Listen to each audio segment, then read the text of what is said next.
Assalamualaikum warahmatullahi wabarakatuh. Bismillahirrahmanirrahim. Alhamdulillahirabbil alamin. Wabihi nasta'inu ala umuri dunya waddin wa ala alihi wa sahbihi ajma'in, amma ba'd. Puji syukur kehadirat Allah Subhanahu wa taala karena pada kesempatan kali ini, pada detik ini kita masih diberikan kesehatan, kenikmatan sehingga kita bisa menjalankan aktivitas seperti biasanya. Alhamdulillah, pada kesempatan kali ini kita akan melanjutkan materi yaitu tentang Al-Quran. Pada pertemuan yang ke-7 ini kita akan membahas Al-Quran baik secara istilah maupun secara bahasa.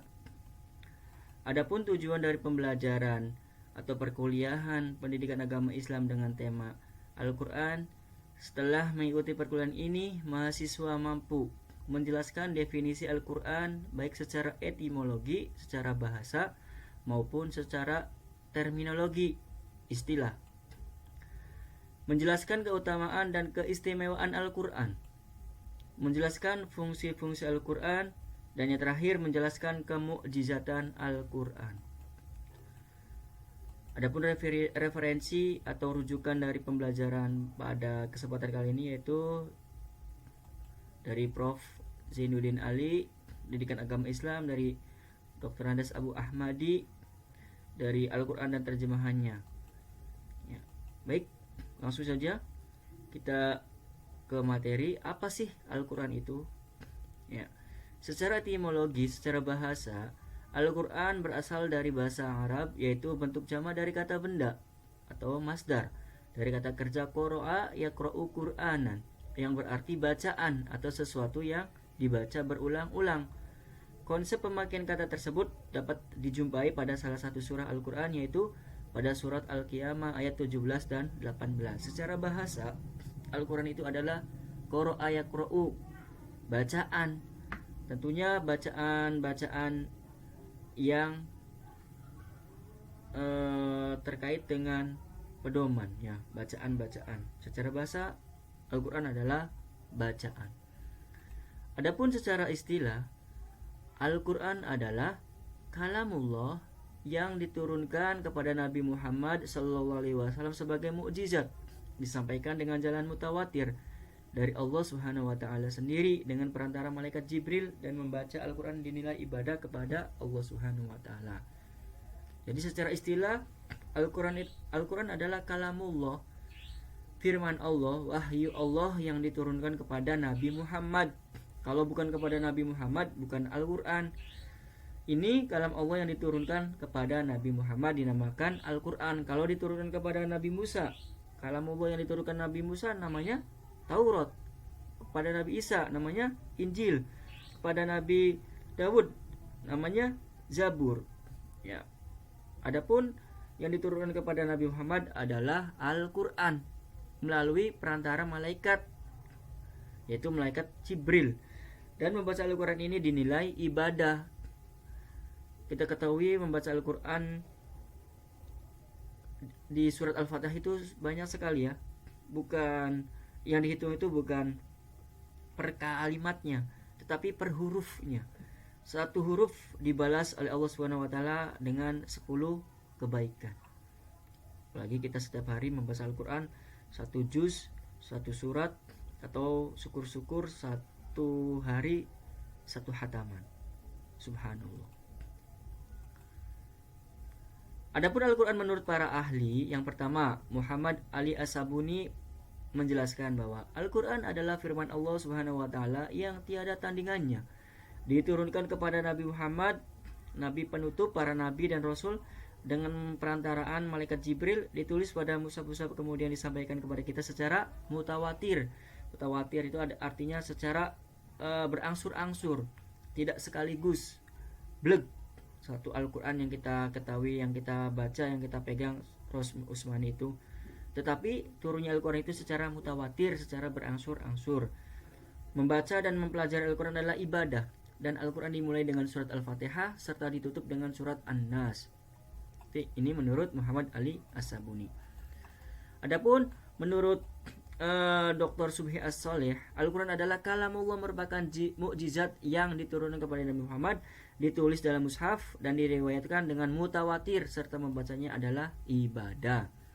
Adapun menurut Syekh Muhammad Hudari Baik, Al-Quran adalah firman Allah yang berbahasa Arab, diturunkan kepada Nabi Muhammad SAW untuk dipahami isinya, disampaikan kepada kita secara mutawatir, ditulis dalam mushaf, dimulai surat Al-Fatihah dan diakhiri dengan surat An-Nas. Ya. Kemudian, keistimewaan dan keutamaan Al-Quran. Apa saja keistimewaannya? Yang pertama, memberi pedoman dan petunjuk hidup lengkap beserta hukum-hukumnya. Tentunya untuk kesejahteraan kebahagiaan manusia di dunia. Kedua, memiliki ayat-ayat yang mengagumkan sehingga pendengar ayat suci Al-Quran dapat dipengaruhi jiwanya. Seperti kita ketahui bahwa Al-Quran itu sangat enak sekali, sangat indah sekali susunannya. Kalau akhirnya ha semua, kalau akhirnya in semua, itulah keistimewaan dan keutamaan Al-Quran. Contohnya Al-Qari'ah, mal Qari'ah, wa ma adraka mal Qari'ah. Yang ketiga, memutus rantai taklid yang menghilangkan kebebasan berpikir serta memperlemah kemampuan berupaya dan berkarya manusia. Artinya di sini bahwa Al-Quran itu bukan karya manusia, tetapi Al-Quran ini keistimewaannya adalah firman Allah Subhanahu wa taala, karena susunannya yang sangat indah. Tak ada satupun manusia, jin yang mampu mendatangkan semisal Al-Quran. Yang keempat, memberi gambaran umum ilmu alam untuk merangsang perkembangan berbagai ilmu. Di dalam Al-Quran itu terdapat hukum-hukum, terdapat ilmu-ilmu pengetahuan yang perlu kita gali, perlu kita kembangkan tentunya. Seperti ilmu perbintangan, astronomi, ilmu falak, ilmu-ilmu yang lainnya. Yang kelima, memiliki ayat-ayat yang menghormati akal pikiran sebagai dasar utama untuk memahami hukum dunia manusia. Ya. Afala tatafakkarun, afala ta'qilun. Yang keenam, menyamakan manusia tanpa pembagian strata, kelas, golongan, dan lain sebagainya. Seperti yang kita ketahui bahwa Al-Quran datang itu untuk menyamakan, ya, tidak memandang strata, kelas, golongan, dan lain sebagainya. Yang ketujuh, melepas kehinaan pada jiwa manusia agar terhindar dari penyembahan terhadap makhluk serta menanamkan tauhid dalam jiwanya. Itu adalah keistimewaan dan keutamaan Al-Quran. Kemudian, seperti yang kita ketahui bahwa Al-Quran itu merupakan salah satu mukjizat Nabi Muhammad SAW sampai akhir kiamat. Ya, apa itu mukjizat? Di dalam Kamus Besar Bahasa Indonesia, mukjizat diartikan sebagai peristiwa yang sungkar dijangkau oleh kemampuan akal manusia. Ini namanya mukjizat. Kata mukjizat terambil dari bahasa Arab a'jaza, yang berarti melemahkan atau menjadikan tidak mampu.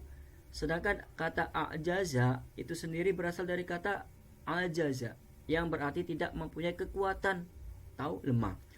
Pelakunya dinamai mukjiz, dan bila kemampuannya melemahkan pihak lain amat menonjol sehingga mampu mengumbungkan melawan, maka dinamai mukjizat.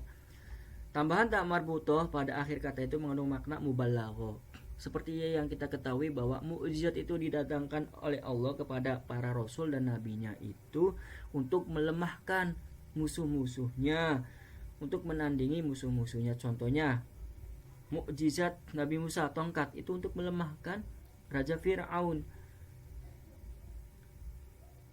Dan ini mukjizat, salah satu mukjizat Nabi Muhammad SAW itu Al-Quran, karena pada zaman dahulu ketatabahasaan, puisi, sastra Arab itu sangat digandrungi, sangat lagi marak-maraknya. Makanya Al-Quran turun untuk mengalahkan, untuk membuktikan bahwa Al-Quran ini adalah mukjizat, Al-Quran ini adalah wahyu Allah Subhanahu wa taala, bukan perkataan Nabi Muhammad SAW. Jadi yang dinamakan mukjizat adalah sebuah peristiwa, urusan, perkara yang luar biasa yang dibarengi dengan tantangan dan tidak bisa dikalahkan. Al-Quran menantang orang-orang Arab, mereka tidak kuasa melawan meskipun mereka merupakan orang-orang yang fasih. Hal ini tiada lain karena Al-Quran adalah mukjizat. Tidak ada yang bisa menentangkan Al-Quran, semisal Al-Quran satu ayat pun, yang keindahan uslubnya, keindahan kosakatanya, keindahan Jadi, mukjizat adalah sebuah peristiwa urusan perkara yang luar biasa yang dibarengi dengan tantangan dan tidak bisa dikalahkan. Ya, Al-Qur'an datang, Al-Qur'an diturunkan di tanah Arab karena pada saat itu orang-orang Arab sedang marak-maraknya sastra Arab, sedang booming-boomingnya sastra Arab. Makanya Al-Quran menentang orang-orang Arab, mereka tidak kuasa melawan meskipun mereka merupakan orang-orang yang fasih. Hal ini tiada lain karena Al-Quran adalah mukjizat, tidak bisa dikalahkan, bahkan melemahkan lawan-lawannya. Menurut Quraisy Shihab, ya, ahli tafsir yang kita miliki di Indonesia, Pak Quraisy Shihab, ada 4 unsur yang harus menyertai sesuatu sehingga ia dinamakan mukjizat. Keempat unsur itu adalah yang pertama, hal atau peristiwa yang luar biasa. Yang dimaksud luar biasa adalah sesuatu yang berada di luar jangkauan sebab akibat yang diketahui secara umum hukum-hukumnya. Yang kedua, terjadi atau dipaparkan, dijelaskan oleh seseorang yang mengaku nabi. Ya, yang membuktikan adalah seorang nabi. Kalau orang biasa, mohon maaf, ulama dan lain sebagainya itu beda lagi penamaannya, bukan mukjizat. Apalagi orang biasa itu nama bukan mukjizat, namanya maunah, pertolongan dari Allah. Ya. Apabila hal-hal luar biasa terjadi bukan dari seseorang yang mengaku nabi, yang dinisbahkan sebagai nabi dan rasul, maka itu bukan dinamai mukjizat. Mengandung tantangan terhadap yang meragukan kenabian. Ya, mukjizat ini didatangkan karena umat manusia, umat nabi tersebut ragu atas kenabiannya. Yang keempat, tantangan tersebut tidak mampu atau gagal dilayani, gagal dikalahkan. Contohnya, tukang sihirnya Raja Fir'aun, ya, dikalahkan oleh tongkatnya Nabi Musa yang berubah menjadi ular yang sangat besar. Adapun aspek-aspek kemukjizatan Al-Quran, yang pertama, susunan bahasanya yang indah, berbeda dengan susunan bahasa Arab yang lainnya. Uslub susunannya yang menakjubkan, jauh berbeda dengan segala bentuk susunan bahasa Arab yang lainnya. Keagungan yang tidak mungkin bagi makhluk untuk mendatangkan sesamanya. Syariat yang sangat rinci dan sempurna melebihi setiap undang-undang buatan manusia. Mengabarkan hal-hal gaib yang tidak bisa diketahui kecuali dengan wahyu. Tidak bertentangan dengan prinsip-prinsip ilmu pengetahuan. Al-Quran memenuhi setiap janji dan ancaman yang dikabarkan. Selanjutnya, luasnya ilmu-ilmu pengetahuan yang terkandung di dalamnya. Kesembilan, kesanggupannya dalam memenuhi segala kebutuhan manusia. Yang ke-10, berpengaruh terhadap hati para pengikutnya dan orang-orang yang memusuhinya. Ini adalah aspek-aspek kemukjizatan Al-Quran. Apa sih fungsi Al-Quran tersebut? Yang pertama, sebagai huda, sebagai petunjuk bagi kehidupan manusia. Dzalikal kitabu la raiba fi hudal lil muttaqin. Yang kedua, sebagai rahmat. Tilka ayatul kitabil hakim hudaw wa rahmatan lil muhsinin. Yang ketiga, sebagai furqan. Syahrul Ramadan alladzi unzila fihil Qur'an hudal linnasi wa bayyinatin minal huda wal furqan. Ya, ini adalah fungsi Al-Qur'an. Selanjutnya, sebagai mau'izah, sebagai busyra, sebagai tibyan atau mubin, penjelasan atau yang menjelaskan. Wa nazzalna 'alaikal kitaba tibyanan likulli syai', sebagai musaddiq, pembenar terhadap kitab yang datang sebelumnya, terhadap kitab Musa, Injil, Taurat, Zabur. Sebagai nur, cahaya yang menerangi kehidupan manusia dalam menempuh jalan menuju keselamatan. Fihi hudaw wa nur wa musaddiqan lima baina yadayhi. Ini adalah fungsi Al-Quran sebagai tafsil, penjelas, sebagai syifa'us sudur, sebagai obat bagi rohani yang sakit. Wa nunazzilu minal qur'ani ma huwa syifa'u wa rahmatul lil mu'minin. Sebagai hakim. Ya, inilah fungsi Al-Quran, dan mungkin itu saja yang bisa Bapak sampaikan. Kurang lebihnya mohon maaf. Wassalamualaikum warahmatullahi wabarakatuh.